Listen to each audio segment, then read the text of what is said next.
There's this misconception that Gen Zs are lazy or we just don't take anything seriously. We don't take our life seriously. Everything's a joke to us. We can't hold down a job. We're always job hopping from one, place to another. But is that really true? And maybe you're watching this and you're not even Gen Z. Maybe you're a millennial. I think every older generation always think the next generation has it easier. And I can attest to this. I've said several times, if I had ChatGPT when I was in uni, this generation, the next generation have it so much easier. Gen Alpha have it so much easier. When they go to uni, AI will be fantastic and they're going to have it so much easier. Why does every generation think the next generation have it so much easier?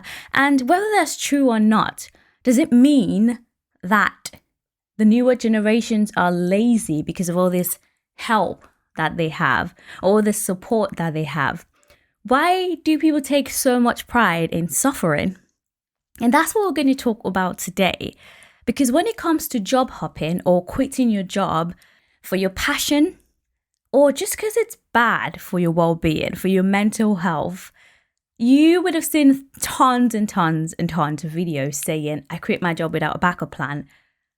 To my dad's generation, that is unheard of. That is the silliest, most ridiculous thing you could ever do because you would ruin your life. Is that really true?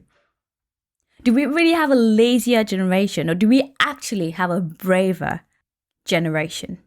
People will take their health more seriously. People will realize that in the world of big corporate, we're just numbers. We're just another replaceable employee. Because that's the truth. Whether your health suffers, physical health, mental health, whatever it is, whether you put in your sweat and your blood into this job that you have or not, if you decide to leave tomorrow, they will replace you. They might miss you. Your team might miss you. But in the grand scheme of things, this corporation will live on and they will replace you immediately. So let's talk about this. Should you quit your job? Let's get into it. I'm going to give you a quick background. I quit my job a year ago. I quit my job at a big 4 company that I got straight out of uni. And this job at the time was the greatest thing that could ever happen to me. My parents, particularly my dad, was exhilarated. His daughter has done so well in school. She got a first-class degree and now she's working at a big 4. That's my first point. What is this identity that you've built around your job? We've all done it. There's always this attachment to the title, the company, that makes us feel like, if I let go of this, who am I? Who am I if I'm not that big shot lawyer? Who am I if I don't work for this big company? If I don't work for Amazon, I don't work for Google. Who am I if I don't have this fancy title? Chief executive, senior account executive. There's so many ridiculous job titles these days, and it's all mind games. It's all a plot to make you seem or make you feel more important, make the job seem more important than it actually is. When in reality, you're probably just punching numbers. You know what I mean. For instance, my current job title is Control Assurance Analyst. In another company, it's Internal Control Analyst. In another company, is Risk Management Professional. In another company, it would be Risk Analyst. There's so many titles for the exact same job. So first of all, you have to think, what is the attachment that I have to this job title or this job or this company? If you can detach yourself, and at the risk of sounding cringe and like those manifestation gurus, if you can detach yourself from what this job says about you, then you're on your way to actually getting your answer to whether or not you should quit your job, and whether or not, if you've already quit, whether or not you've made the right decision. If this job didn't make you feel important, if this job title doesn't make you feel prestigious, then would you really be working there? Would you really still be there, suffering, sweating, putting in your all at the risk of your health, at the risk of your work-life balance, at the risk of your friendships and time with your family, all to have that fancy title? Is it really worth it? Because these are things that I had to ask myself when I was thinking of quitting my job. It meant so much to me that I was working at a Big Four. There was a feeling that it elicited in me. If that's the right word. Elicited. There's a feeling it brought out of me. There was a certain, dopamine release that I felt. There was a certain, endorphin release that I felt holding, that title of someone who works for a Big Four, and how proud I made my family. I had to detach myself from all of that. Because, I'm this girl that did well in school and then, got a placement at Pfizer and then went on to be at Deloitte. I felt like, who would I be now if I left? Like, what's the next step for me? I have to now work at Google or Microsoft. No, you don't. Because at the grand scheme of things, you're still just a tiny, tiny little fish in their big pond. So stop kidding yourself and thinking you're more important than you are. As mean as that sounds, you might be the senior executive of this company. You are still replaceable. Remember that. And then think again about why you're doing this and why you're still working at this company. Number 2, why exactly did I leave? And why exactly do you want to leave your job? Before you make any rash decisions, you need to think it through, okay? I am not the most risky person, okay? I literally work in risk management. So I'm very risk averse. So I didn't just up and leave, quitting my job with no plan. No, I got a backup plan before I quit my job, which I'll get onto. But before that, I had to really think about why I wanted to leave. I had to, in my head, justify it. And yes, I know, if you're wanting to leave, you're going to find all the reasons to leave. That's the truth. If you really want to leave, you're going to find the reason to leave. But actually think about it. You need to write it down, if it comes to that. Pros and cons, just like Ross did when he was trying to decide if he was going to date Rachel in Friends. You need to write it down, the pros and the cons. Why do you really want to leave? For me, I have added up to here. And I'm not going to bash the Big Four. I'm not going to say anything nasty about them, but I just really cannot stand the culture, the kiss-ass culture.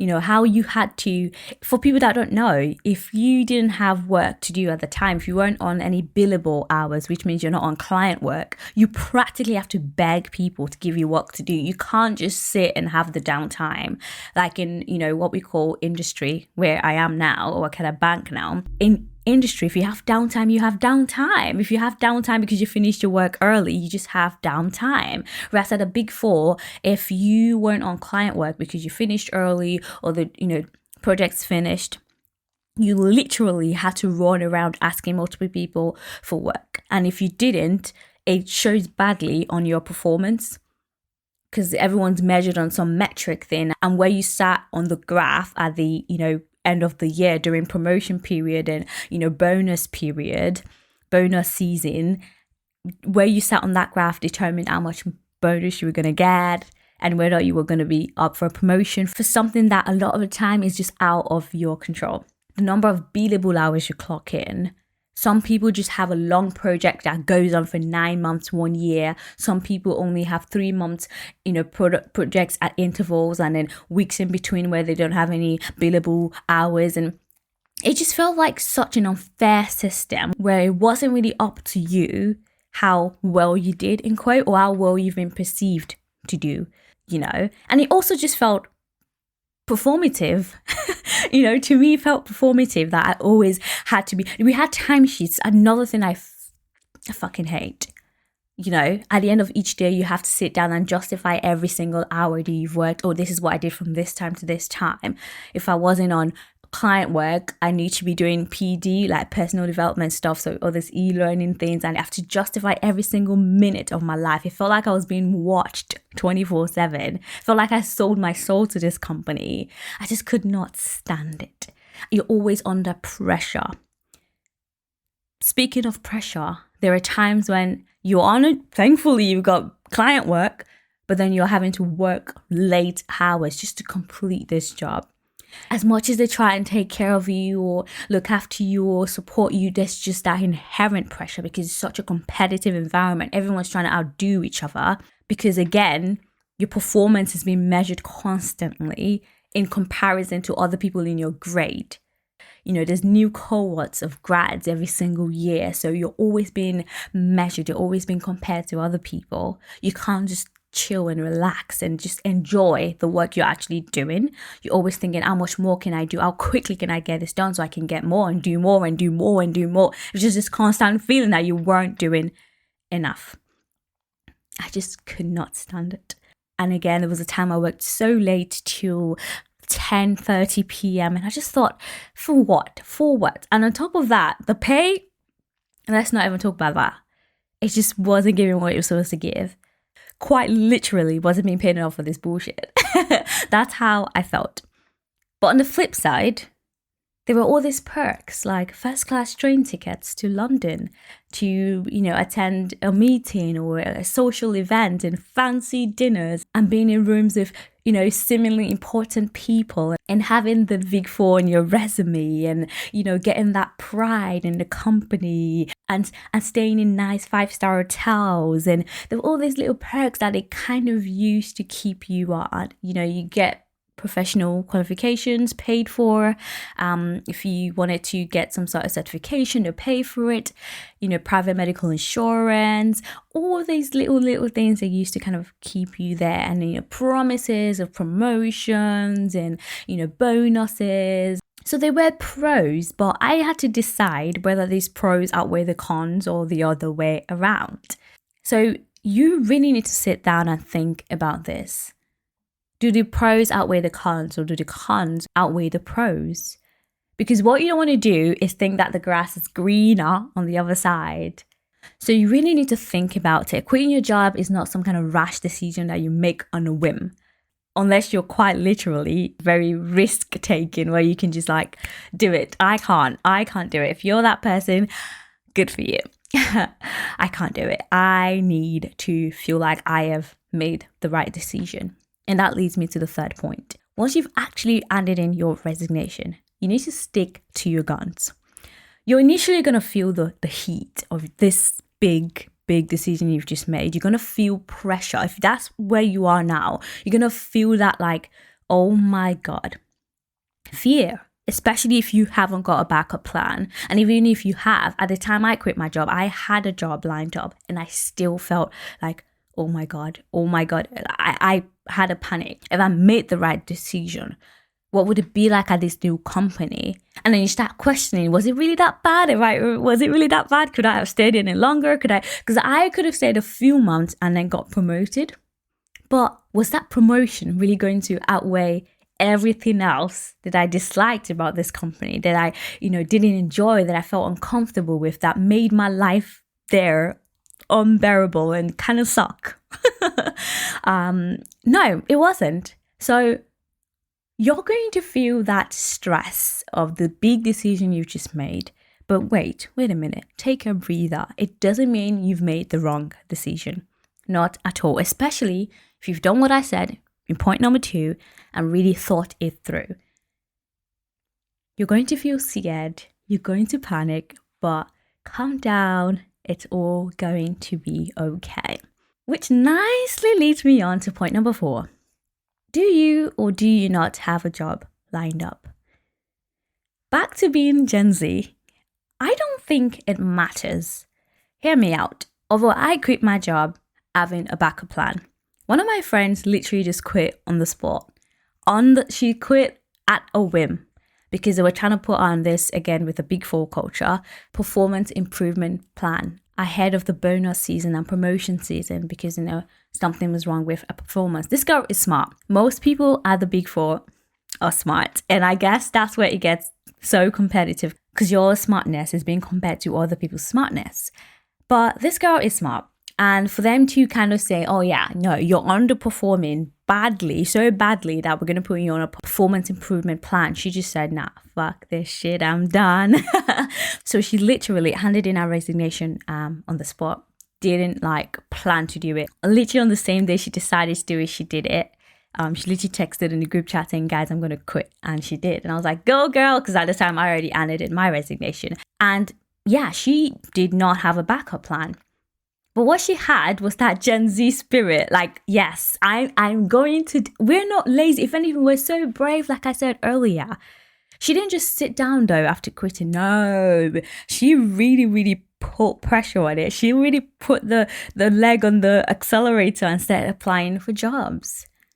And a second example of this is my twin sister. If you didn't know, I'm a twin. My twin sister, she recently just quit a job. She gave it at all. She knew from the second week there that she didn't want to be there, but she stayed there for 6 months. And it goes back to what I said in the second point with thinking it through. She really thought it through. She tried to move to a different department within the organization. She tried so hard to stick it through. But at a whim, and not really a whim because she's always thought about quitting, but thought she would stay there slightly longer, trying to move around the organization or have a job lined up first before quitting. But this afternoon, she added up to here and decided she was done. So she's also quit with no backup plan. And this is not the first time she's actually done that. This is the second time she's done that. Again, Gen Zs are brave. And this girl has been at cafes the past 3 weekends applying. Because no, it's not that we're lazy or we always make excuses for our actions or we always blame everything on mental health and well-being like it seems we do. No, we are a smarter generation that know that bullshit is bullshit. And actually, the people at my sister's job were nice. The more reason she stayed for longer. So it's not always about the people or the company. Sometimes it's just a job that you can't stand. You just fucking hate it. And that was the case for her. She just didn't like the job at all. And she quit. Because we as Gen Zs, we know that these are the days of our life. This moment is our life. We're not going to take it for granted. We're not going to stay somewhere where we're so unhappy. My sister was so unhappy. She'll wake up in the morning and literally hate life. Even on weekends, she's so sad. I know most people get the Monday's blues or the Sunday's blues anticipating Monday, work on Monday. But hers was on a different degree. She's cried over this job. No one should ever have to cry over a job because they hate it that much or the anticipation of just working makes them cry so hard. If that's your situation right now, you need to quit immediately. There is no job that is worth your mental health. There is no job in this world that is worth you shedding so much tears over because again, you're just a tiny fish in their massive pool. And it's not even about them. It's about you. You could walk outside today and get hit by a bus. Just being aware of our being, of our life, living in the moment, stoicism, just taking life one day at a time, maintaining a sustainable level of positive emotions, trying to think positively and live your life happily. How can you do that when you're at a job that you fucking hate and it sucks ass? Pardon my French, but how can you live a happy life? It takes a massive toll on you. So if you're trying to decide whether or not to wait until you have a backup or to quit now, if you're really suffering, then quit. But if you think you can hold out a little bit longer, if you've not experienced anything I've just said earlier with waking up stressed and dreading the Mondays and really crying about your job and, panicking at the thought of working and all of those things, if you're not quite there yet, then maybe hold out for a little bit longer before you quit. Because guess what? It does make a massive difference.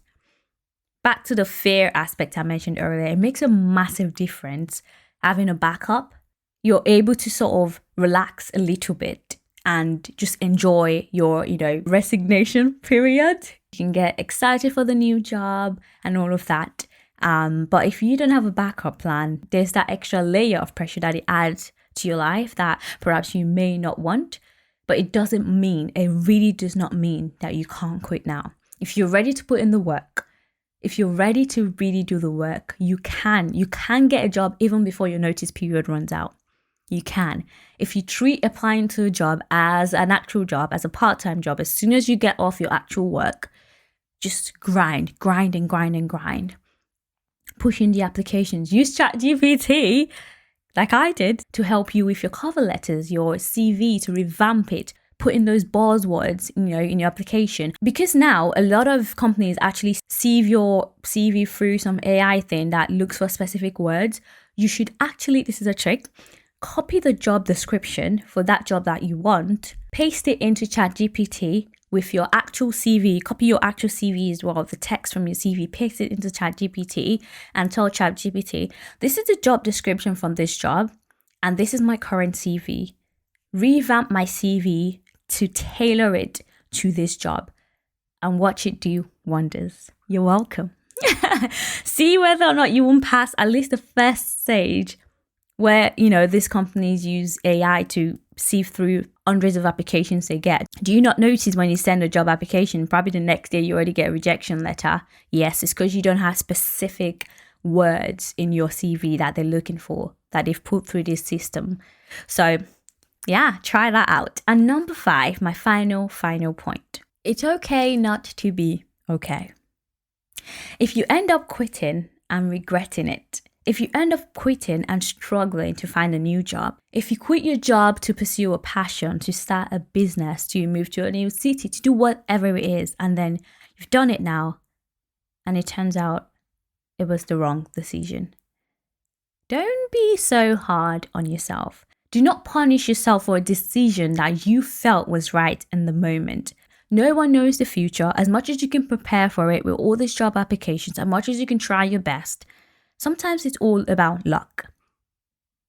When I quit my job, I had the job lined up, but I didn't actually end up going with that job because of some reason that I will not talk about on this podcast.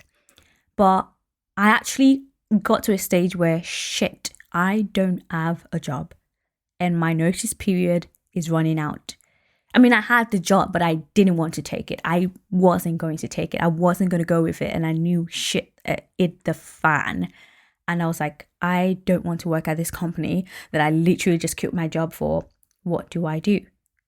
And like I said earlier, I pushed on the accelerator and I started applying for jobs and like literally shutting them out. And the last day of my notice period, I got my first job offer. The day I got my last paycheck, I got my second job offer. And then I got a third job offer. I ended up going with the second one. But yeah, you just never really know. You might be scared that you've just quit your job with no backup plan. But who's to say the person who had the job lined up, who's to say that job won't fall through? Like I said, I didn't end up going with that company. And for a moment there, I didn't have a job lined up until I did, of course.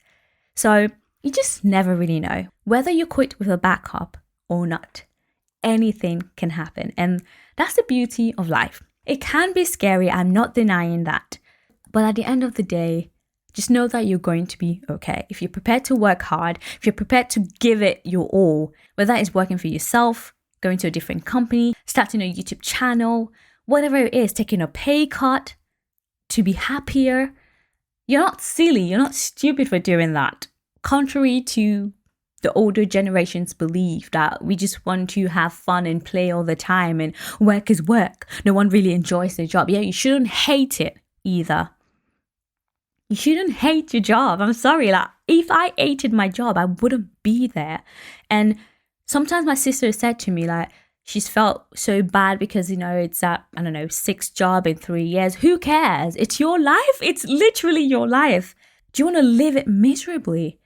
There's people that actually like their job. There's people that love their job. There's people living life and, getting paid ridiculous amounts for little work. Just remember that. Just remember that. If you're ever thinking, am I stupid for leaving this job because I'm not happy? No, you're not. Because there's people getting paid for doing less out there. And they're living this same life that you have. Just one. They're living theirs happily while you're miserable at this company that is giving you peas. Nothing. for the work you're doing. And maybe you're getting paid a lot, and for that reason you can't justify leaving. Again, just do the maths. Are you willing to stick it out for a bit, save some money, and then quit more comfortably with more peace of mind and a fatter bank account? Or is enough? Have you decided that actually no, this I've had it. This is making me miserable. My cortisol levels are going high. I'm breaking out. I'm not sleeping well. I'm getting abdominal fat because stress will make you fat. I'm going to upload a video next week talking about how to lose weight much faster if you tried everything else and nothing's worked. So stay tuned for that. You might want to subscribe for when that comes out. I'm going to take a psychological and neuroscientific approach to it, and also talk about some weight loss supplements that you can use to aid your journey. So anyway, that being said, you are not stupid or lazy or crazy or ridiculous or, whatever it is you've called yourself or thought about. You're not that for wanting to quit your job. If you're so unhappy, then why are you there? This is literally the one life you've got. You could die tomorrow. Is this really how you want to live your life? I've heard stories about people that have worked at the same company for like 30 years and they finally retire and like die within a year. They've not even had the time to like enjoy it, to enjoy their retirement. So stop thinking about this perfect time that it would be to leave your job, this number, this arbitrary number you want in your bank account first, or this promotion title you want, or what quitting your job will say about you. Because change can be scary, but again, it doesn't mean that it's the wrong decision. If you hate your job so much, please quit. I'm actually begging you.